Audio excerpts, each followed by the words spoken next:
have two announcements to make for those opting for the new tax regime. First, the standard deduction for salaried employees is proposed to be increased from 50,000 to 75,000 rupees. Second, in the new tax regime, the tax rate structure is proposed to be revised as follows: 0 to 3 lakh rupees, nil; 3 to 7 lakh rupees, 5%; 7 to 10 lakh rupees, 10%; 10 to 12 lakh rupees, 15%; 12 to 15 lakh rupees, 20%; and above 15 lakh rupees, 30%. As a result of these changes, a salaried employee in the new tax regime stands to save up to 17,500 rupees in income tax.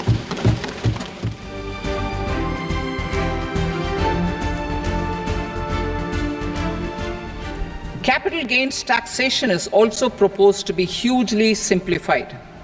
Short-term gains on certain financial assets shall henceforth attract a tax rate of 20%, while that on all other financial assets and all non-financial assets shall continue to attract the applicable tax rate. Long-term gains on all financial and non-financial assets, on the other hand, will attract a tax rate of 12.5%.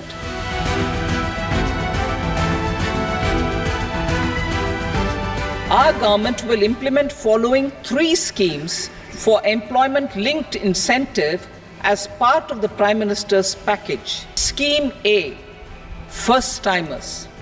This scheme will provide 1 month wage to all persons newly entering the workforce in all formal sectors. Scheme B, job creation in manufacturing. This scheme will incentivize additional employment in the manufacturing sector linked to the employment of first-time employees. An incentive will be provided at specified scale directly both to the employee and the employer with respect to the EPFO contribution in the first 4 years of employment. The scheme is expected to benefit 30 lakh youth entering employment and their employers. All additional employment within a salary of 1 lakh rupee per month will be counted.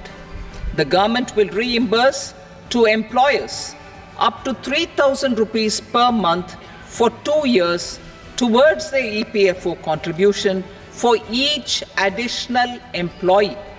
The scheme is expected to incentivize additional employment of 50 lakh persons.